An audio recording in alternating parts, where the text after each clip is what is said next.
Kalau belum subscribe juga segera ya, supaya kita bisa terus mengikuti channel ini dan sehingga channel ini bisa jadi berkat dalam hidupmu. Freedom in His presence, saya bisa merasakan kemerdekaan, kebebasan di dalam hadirat Allah. Di mana ada roh Allah, di situ ada kemerdekaan sejati. Disinilah kebebasan untuk memuji, untuk merasakan hadirat-Mu, bukan untuk mengeluh, tapi untuk bersyukur dalam segala keadaan dan perkara. Sampaikan sabda-Mu, ajari kami ya Tuhan Yesus untuk beriman dan berterima kasih. Thank you Tuhan, semua yang telah Kau berikan dalam hidup kami adalah baik adanya. Sembunyikan hamba di balik salib-Mu dalam nama Yesus. Haleluya, amin. Memuji Tuhan itu adalah manifestasi dan demonstrasi bersukacita di dalam Dia. Alkitab berkata, bergembiralah karena Tuhan, maka Tuhan akan memberikan apa yang diinginkan oleh hatimu. Asal yang diinginkan itu bukanlah dosa atau melanggar firman Allah. Tuhan tahu kok keinginan kita, bukan hanya kebutuhan, bahkan keinginan. Kerinduan kita tidak tersembunyi di hadiratnya. Makanya kalau saya memuji menyembah Tuhan, saya sungguh-sungguh, saya nggak hanya memuji dengan segenap hati, saya juga memuji dengan segenap kekuatan. Kekuatan itu berarti vokal suara, ekspresi tangan, wajah, seluruh otot sendi saya turut memuji. Semua bagian badan saya kuserahkan kepada Tuhan. Kalau kita mau memuji Tuhan, jangan tanggung. Harus sungguh-sungguh. Karena kita punya alasan yang sangat kuat untuk bersuka cita setiap hari. Karena Tuhan itu tidak berubah. Dan Tuhan bukan hanya tetap sama, Dia itu mulia. Dia layak terima penyembahan kita. Tapi Tuhan juga serba bisa. Dia maha mampu. Tidak ada yang mustahil bagi Dia. Kenapa hatimu kecewa? Kenapa putus asa? Mengapa downcast? Mengapa jiwamu berat? Kenapa berkeluh kesah? Sudah matikah Tuhan? Tuhan hidup selama-lamanya. Berarti ada harapan.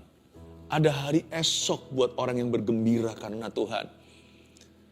Selalu di depan sana ada rancangan damai sejahtera bukan kecelakaan. Memberimu masa depan penuh pengharapan. Alasan yang kuat untuk bersuka cita itulah firman Tuhan. Mari kita sama-sama membuka Mazmur pasal 5 ayat 8 sampai 13 dengan judul alasan yang kuat untuk bersuka cita. Saya baca, tetapi aku berkat kasih setiamu yang besar, kata Daud, aku akan masuk ke dalam rumahmu, sujud menyembah ke arah baitmu yang kudus, dengan takut akan Engkau. Tuhan, tuntunlah aku dalam keadilanmu, karena seteruku, ratakanlah jalanmu di depanku, sebab perkataan mereka tidak ada yang jujur. Batin mereka penuh kebusukan, kerongkongan mereka seperti kubur terenganga, lidah mereka merayu-rayu. Biarlah mereka menanggung kesalahan mereka ya Allah, biarlah mereka jatuh karena rancangannya sendiri. Buanglah mereka karena banyaknya pelanggaran mereka, sebab mereka memberontak terhadap Engkau.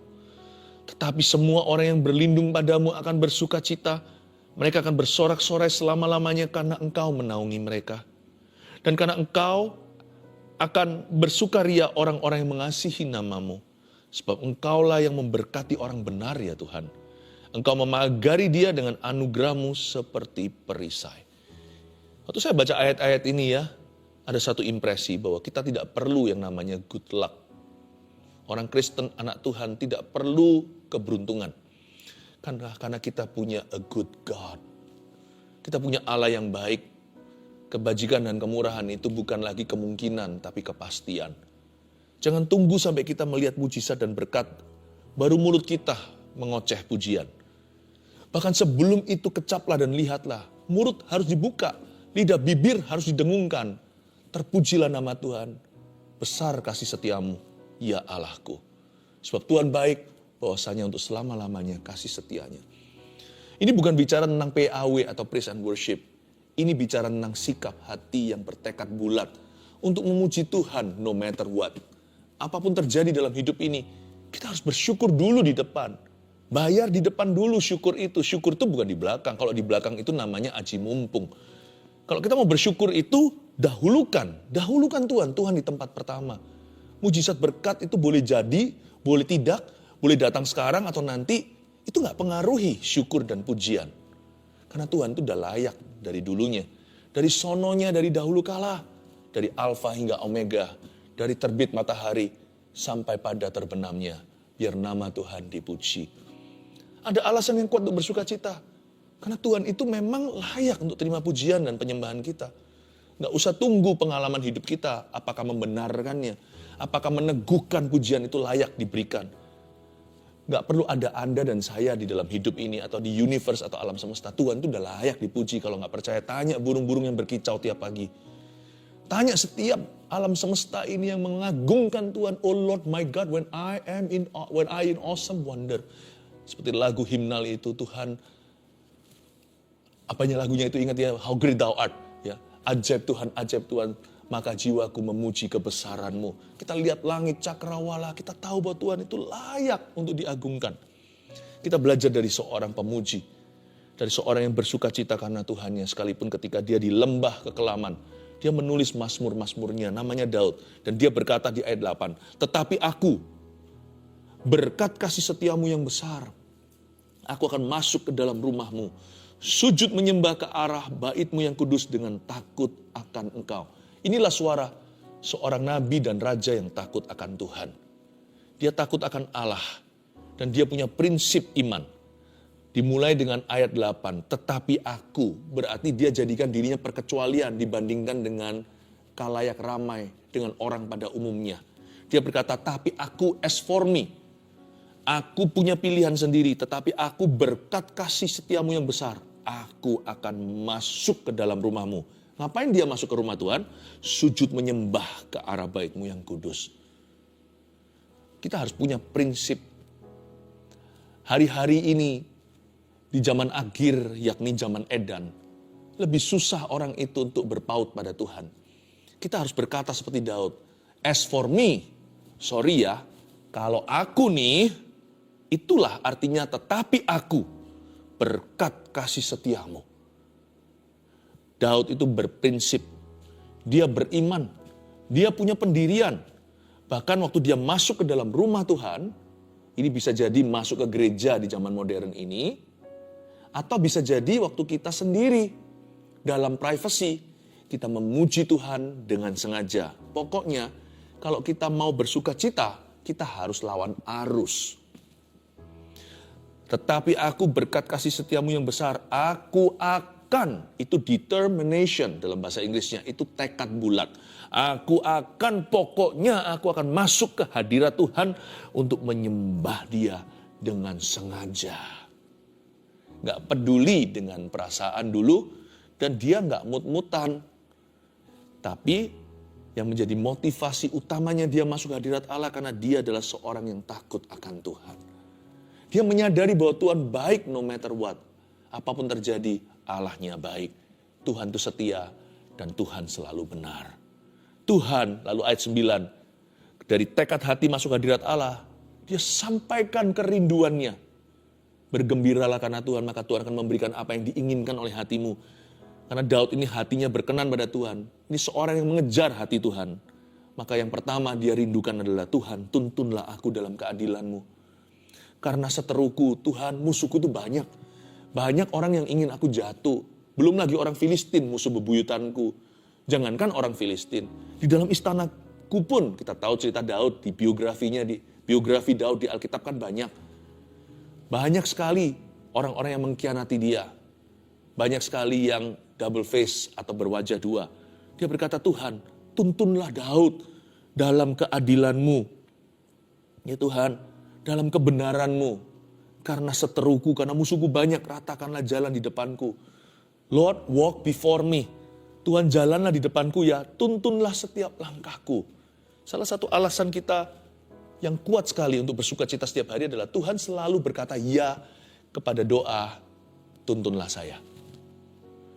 Tuhan itu gak pernah nolak kita loh kalau kita masuk hadirat Allah. Sekalipun kita berlumuran dosa dan salah. Setiap waktu, setiap kali kalau dengan tulus kita doa seperti ini kepada Yesus, Tuhan, tuntunlah hidupku. Dia selalu menjawab, ya terhadap doamu. Itulah alasan kita untuk bersuka cita. Karena Tuhan tidak pernah menolak kita.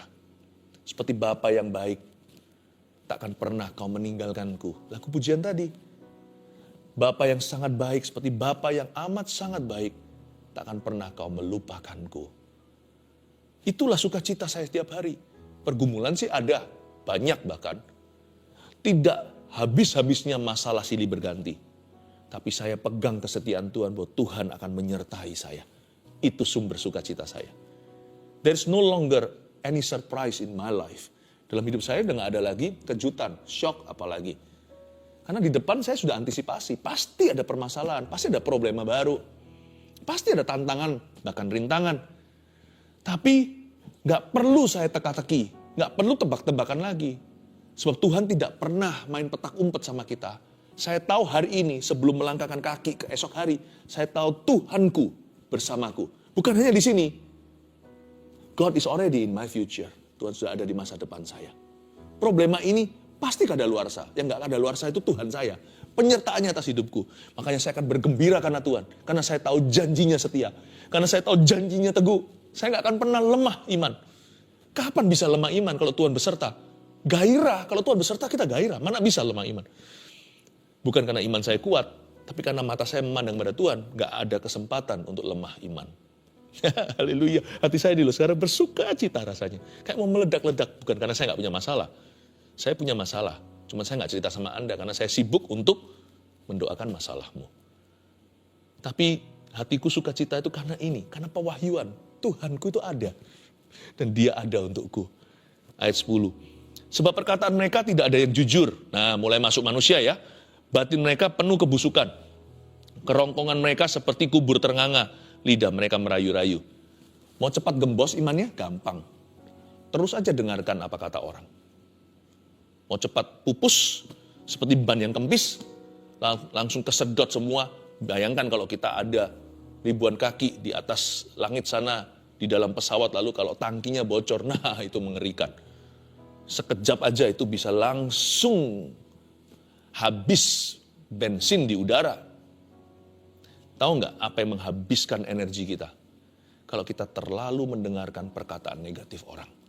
Saya nggak berkata saat-saat di mana kita perlu introspeksi dan dievaluasi. Itu namanya koreksi atau kritikan yang membangun. Itu perlu sekali, jangan sampai kita tutup telinga kepada nasihat yang bagus.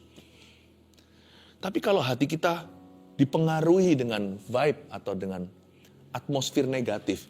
Sebab gini ya, Daud saja mengakui karena manusia itu kebanyakan dari manusia itu mulutnya toksik. Sebab perkataan mereka tidak ada yang jujur. Makanya kita kalau tidak sampai serah diri sama Tuhan, kalau lidah kita itu nggak dikekang sama Roh Kudus, kita pun jadi orang seperti yang ini, seperti yang Daud jelaskan. Sebab perkataan mereka tidak ada yang jujur. Batin mereka penuh kebusukan, kerongkongan mereka seperti kuburan ternganga, lidah mereka merayu-rayu, bahkan ketika manusia memuji, gak semuanya tulus hati. Satu sisi memuji, tapi dia ingin menjatuhkanmu lewat pujiannya. Sebab perkataan mereka tidak ada yang jujur. Manusia itu selalu bicara. Coba bayangkan, pernah gak kita tuh renungkan? Orang itu selalu aja ada komentar, ya kan? Contohnya, kalau kita cepat gitu ya, kalau kita melakukan sesuatu secara cepat, orang biasanya komentarnya, terlalu cepat dia, terlalu tergesa-gesa atau terburu-buru. Tapi kalau kita lambat, mereka bilang, dia pelan. Nanti kalau kita nggak berbuat apa-apa, ya kan? Cepat salah, lambat salah. Kita nggak berbuat apa-apa. Orang berkata, dia stagnan. Nanti kalau ada teman kita diberkati, kita bilang sombong gitu aja kok. Atau kita tuduh-tuduh, itu hatinya cinta harta, prosperity atau kemakmuran. Tapi kalau orang jatuh miskin, dosa apa ya dia ya? Salah apa di hadapan Allah? Kita langsung mengambil kesimpulan bahwa orang itu dikutuki. Susah jadi orang kaya salah, miskin salah. Berbuat banyak salah, berbuat sedikit salah. Tidak berbuat apa-apa salah. Memang manusia kan perkataannya selalu gak ada yang jujur. Batin mereka selalu penuh kebusukan. Kerongkongan mereka seperti kubur ternganga. Lidah mereka merayu-rayu. Dan kalau memang batin orang itu kalau batin orang itu busuk, semuanya akan kelihatan negatif dan salah di matanya. Karena itu buat apa kita itu makan hati, orang ngomong apa kita bawa stres sampai depresi hingga mau bunuh diri. Percuma saudara, keluarga saat teduh tercinta, Buat apa? Makanya Daud berkata di sini, alasanku untuk bersukacita bukan pujian manusia, penerimaan atau pengakuan orang. Alasanku bersukacita karena Tuhan mengasihi aku dan Tuhan belum selesai dalam hidupku. Masih banyak yang Tuhan mau kerjakan. Tuhan baru mulai.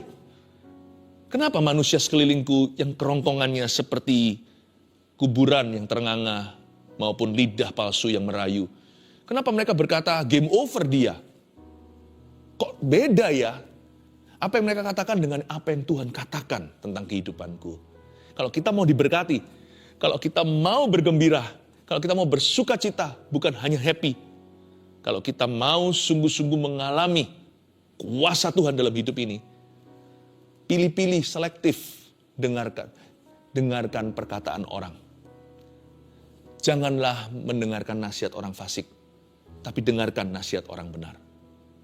Jangan semua yang komentar manusia itu masuk dalam hatimu.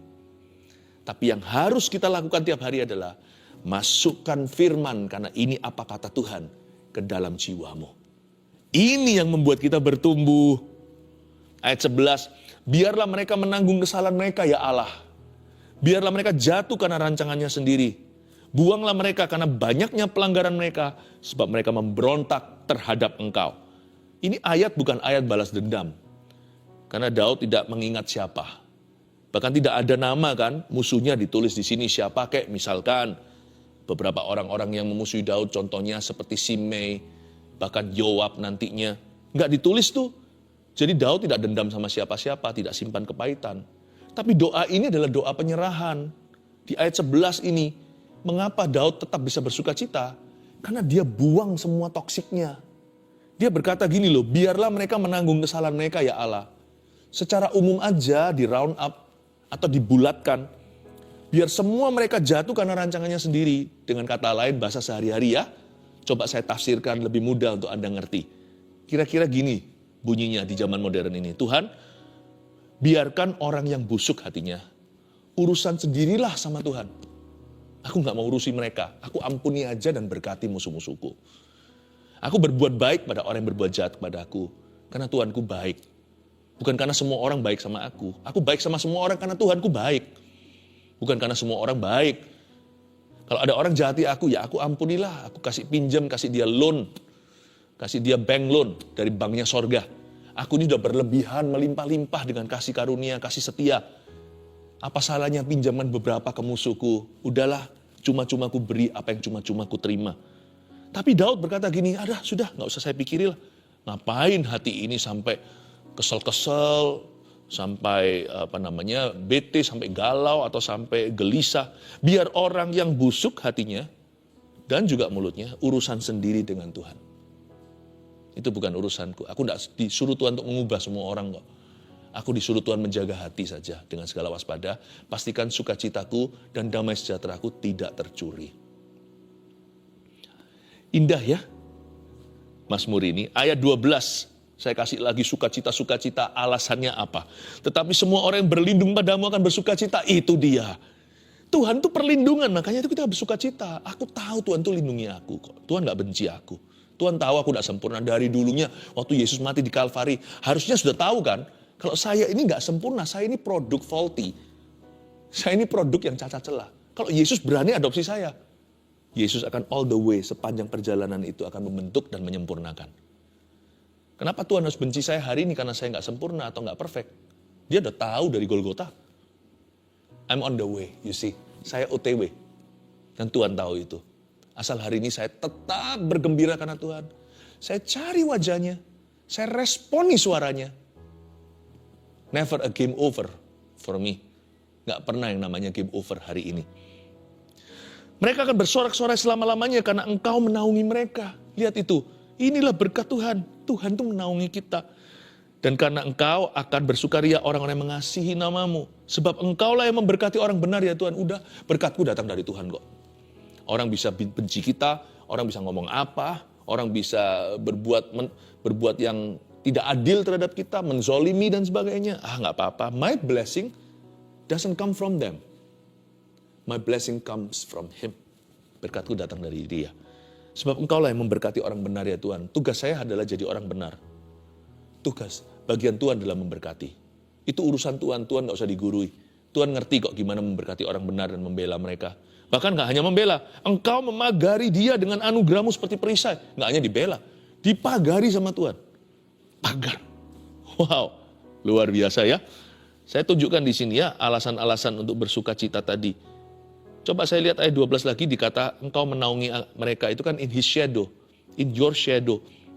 Engkau menaungi mereka seperti induk ayam dengan sayapnya menaungi anak ayamnya. Berarti musuh gak bisa lihat kita dong. Kita jadi dalam bahasa Inggrisnya invisible. Kalau kita dinaungi Tuhan. Tapi gak hanya itu. Di kalimat terakhir daripada pembahasan kita hari ini, Engkau memagari dia dengan anugerah-Mu seperti perisai.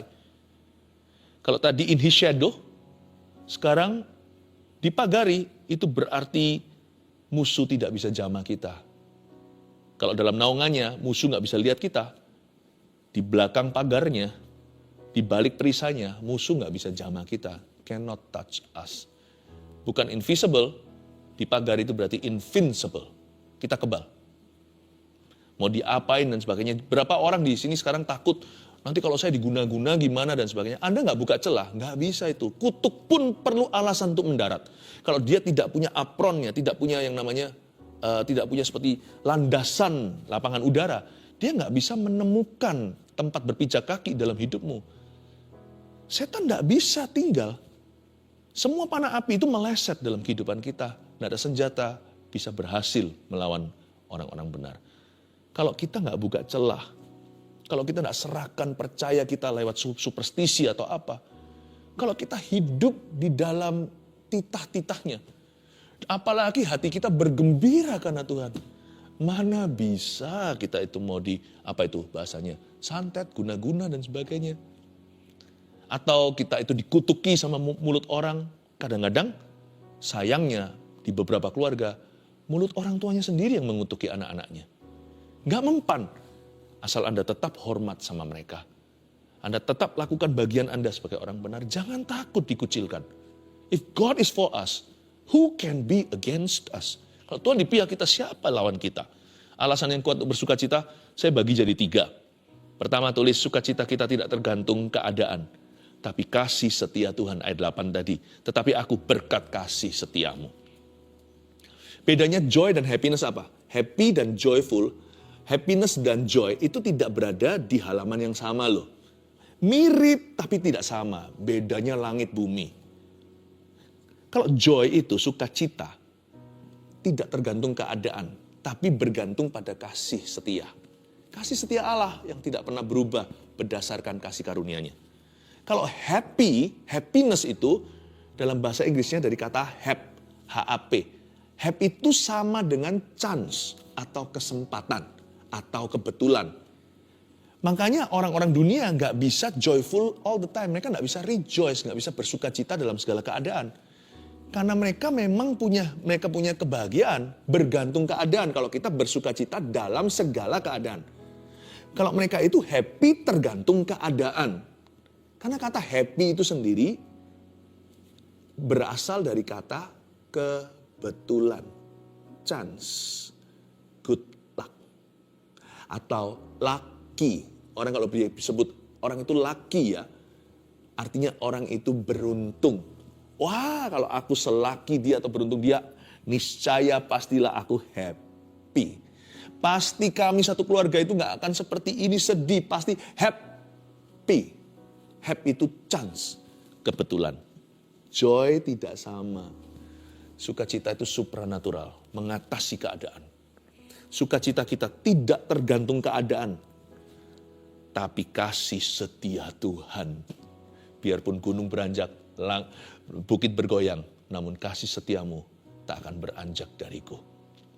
2, yang kita pelajari tadi, siapa terpengaruh perkataan manusia, tak akan pernah bersuka cita. Udahlah, masuk kutukan ini kalau sampai kita langgar ini.